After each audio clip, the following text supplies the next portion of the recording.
जब हमारे प्रभु राम को लेने के लिए आए हैं विश्वामित्र राजा दशरथ के पास, तो विश्वामित्र से राजा दशरथ ने पूछा कि आप तो इतने तेजस्वी राज ऋषि हैं, थोड़ा सा जल लेकर छिड़केंगे तो राक्षसों का नाश हो जाएगा। आप मेरे बेटे को क्यों ले जाना चाहते हैं? विश्वामित्र ने कहा, मैं ऋषि हूँ, मुझे क्रोध वर्जित है, मैं क्रोध नहीं कर सकता। तुम्हारा लड़का मर्यादा पुरुषोत्तम, पुरुषों में उत्तम, इसीलिए मैं उसे ले जाना चाहता हूँ ताकि जो मुझे कराना है वो कर सके। राजा दशरथ में फिर भी मोह है, पर मेरे प्रभु श्री राम में मोह नहीं। राजा दशरथ 7 बार राम का नाम लेकर प्राण छोड़ गए। मानस कहती है कि राम राम कह, राम राम कह, राम राम कह राम। क्या हुआ उसके बाद?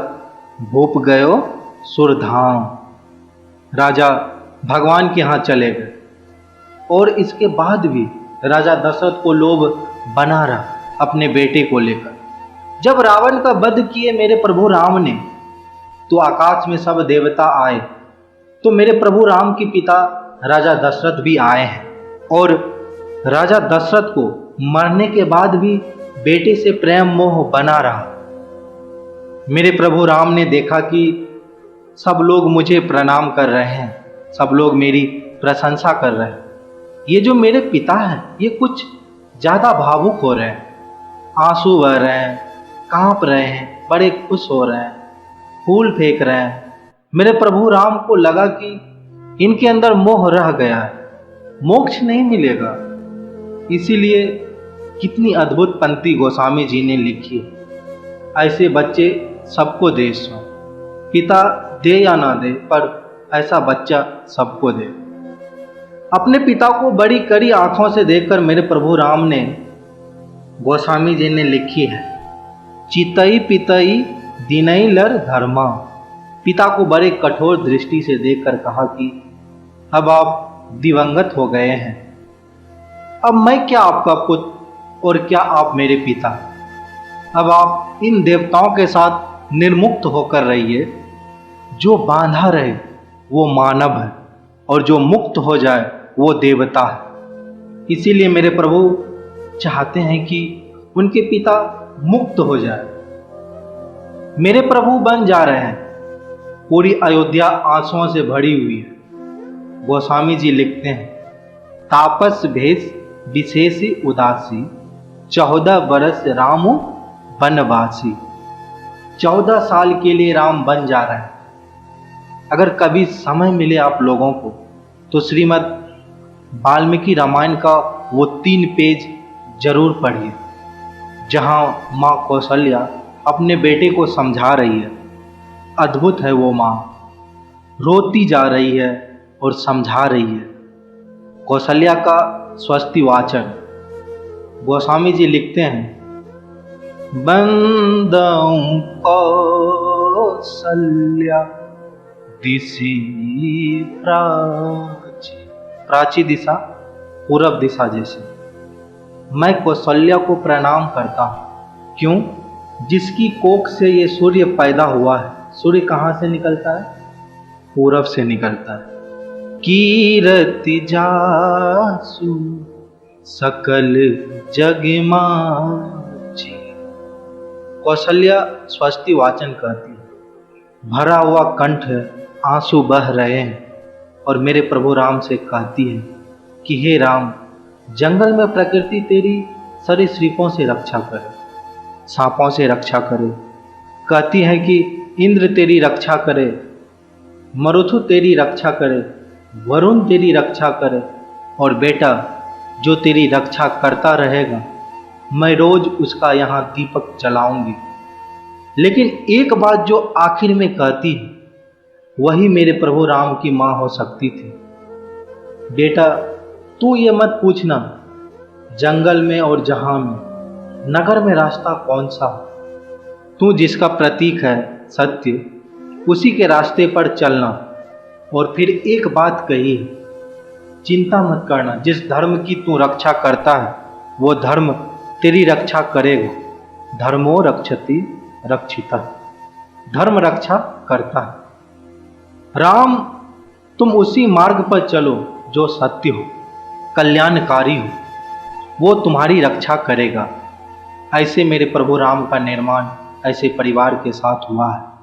उनके चारों तरफ जो परिजन, जो उनके लोग हैं, प्रभु राम के भाई भरत, जिन पर सबसे कम चर्चा होती है, सबसे कम भरत पर बोला गया है। लक्ष्मण उनके साथ 24 घंटे रहते हैं, शत्रुघ्न पर तो कम ही बोला गया है, भरत पर सबसे कम बोला गया है। मां सरस्वती ने देवताओं के कहने पर मंथरा की बुद्धि फेर दी। सरस्वती ने देवताओं के कहने पर कैकेयी की बुद्धि फेर दी।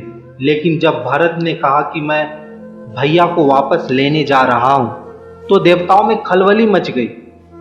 देवताओं ने आपस में निष्कर्ष करने लगे, बोले अभी तो गए हैं और राम को लेने के लिए भरत चल दिया, और राम भावुक भी है भरत के प्रेम में, कहीं वो वापस ना आ जाए।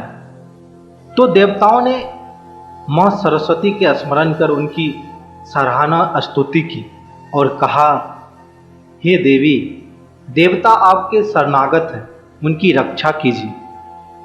अपनी माया रचकर भरत की बुद्धि को फेर दीजिए। तो क्या कहती है माता सरस्वती?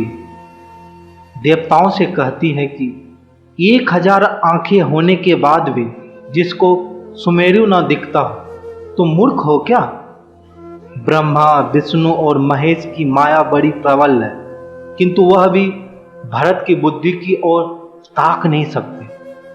उस बुद्धि को आप लोग मुझसे कर रहे हैं फेरने। मोसन कहाऊ भरत मति फेरू, मुझसे कहते हो भरत की मति फेर दो। दुनिया में किसी की भी बुद्धि भ्रष्ट कर सकती हूं, भरत की बुद्धि भ्रष्ट नहीं होती मेरे करने से। भरत जब भैया को ढूंढते हुए निकले तो पूरी खानदान को लेकर निकले। भरत ने कहा, किसी की तो मान लेंगे, माता कौशल्या की मान लेंगे, ससुर को भी लेके गए। पहली रात भरत वहीं रुके जहां राम रुके थे, भरद्वाज के आश्रम में। सुबह चलते समय भरत संकोच में थे, तो भरद्वाज ने कहा कि राजन, क्योंकि राजन हो चुके थे, आपके चेहरे पर संकोच है। तो भरत ने डरते हुए कहा कि महर्षि, मैं डरा हुआ हूं, मेरे माँ ने इतनी बदतमीजी की बात कर दी, मैं बाहर था।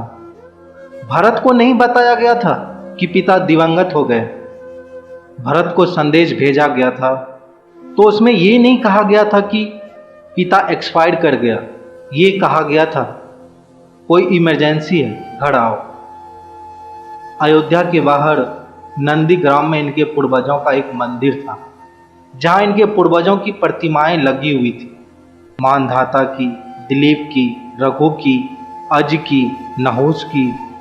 वहां भरत रास्ते में रुके अपनी सेना के साथ पूजन करने के लिए कि पूर्वजों का पूजन कर लूं।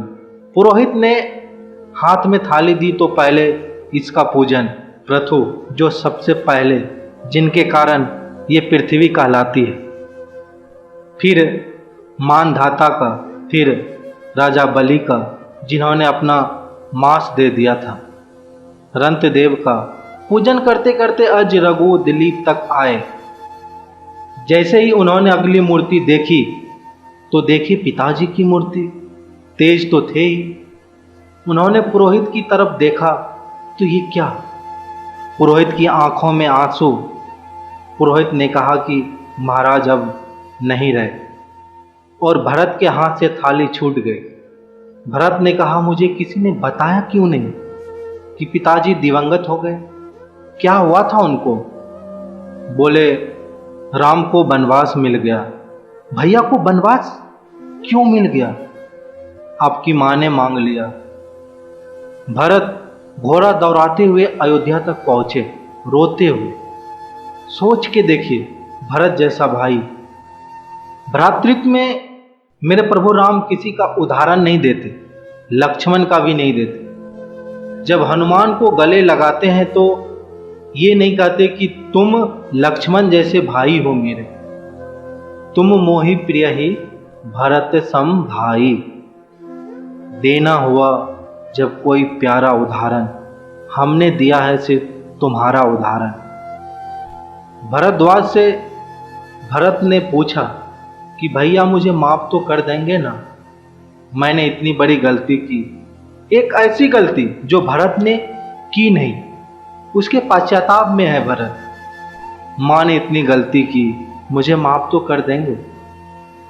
भरद्वाज ने कहा, हे राजन, मुझे पता नहीं कि तुम्हारे बड़े भाई तुम्हें कितना प्रेम करते हैं या नहीं, लेकिन जब वो यहाँ से जा रहे थे और सुबह के समय उन्होंने गंगा पार करने के लिए पुरोहित को बुलाकर स्वस्ति वाचन का मंत्र किया तो बड़े खुश थे, प्रसन्न थे कि मैं वनवास पे जा रहा हूँ। चेहरे पर मुस्कुराहट थी, लेकिन पुरोहित ने हाथ में जल दिया और जैसे ही पुरोहित के मंत्रों के बीच में निकला कि जम्मू द्वीपे भरत खंडे, और जैसे ही भरत सुना, राम के हाथ से जल गिर गया और वो जमीन पर गिर पड़े और वे हाय भरत चिल्लाने लगे। इतना प्रेम तुम्हें राम करते हैं। मेरे प्रभु करुणा से भरे हुए हैं, इसीलिए करुणा निधि है।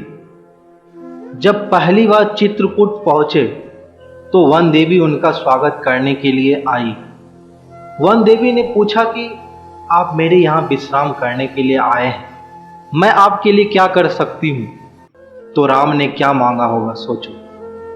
मेरे प्रभु राम ने कहा कि हे वन देवी, बाकी सब ठीक है, निभा लेंगे, प्रण कोटि बना लेंगे, फल फूल खा लेंगे, लेकिन जिस रास्ते से मैं आया हूँ उसके कांटे हटा देना। वन देवी ने कहा कि आप तो आ चुके हैं, अब कांटे हटाऊं ना हटाऊं इससे क्या।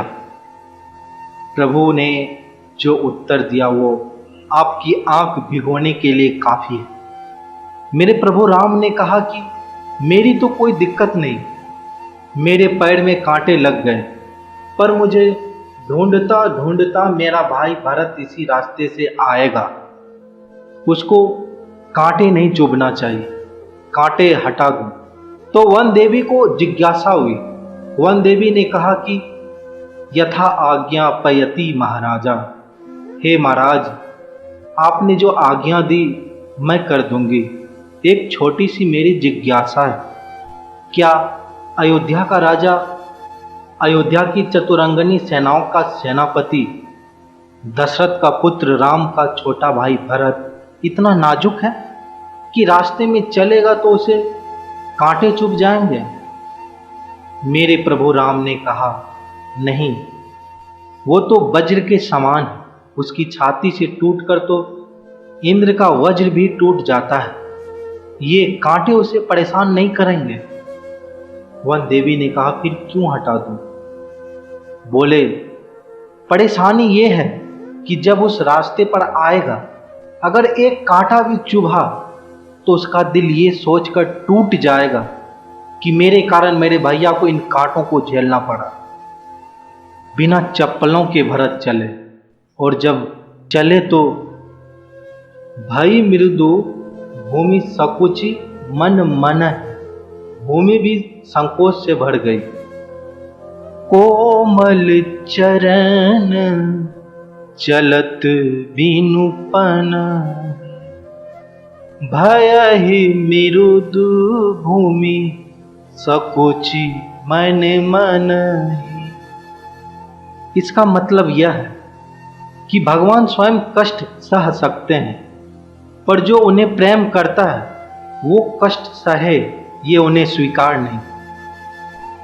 दोस्तों, आशा करता हूं कि आपने इस वीडियो में से बहुत सारे सीख लिए होंगे।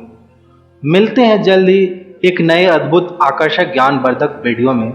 धन्यवाद, आप अपना ख्याल रखिएगा।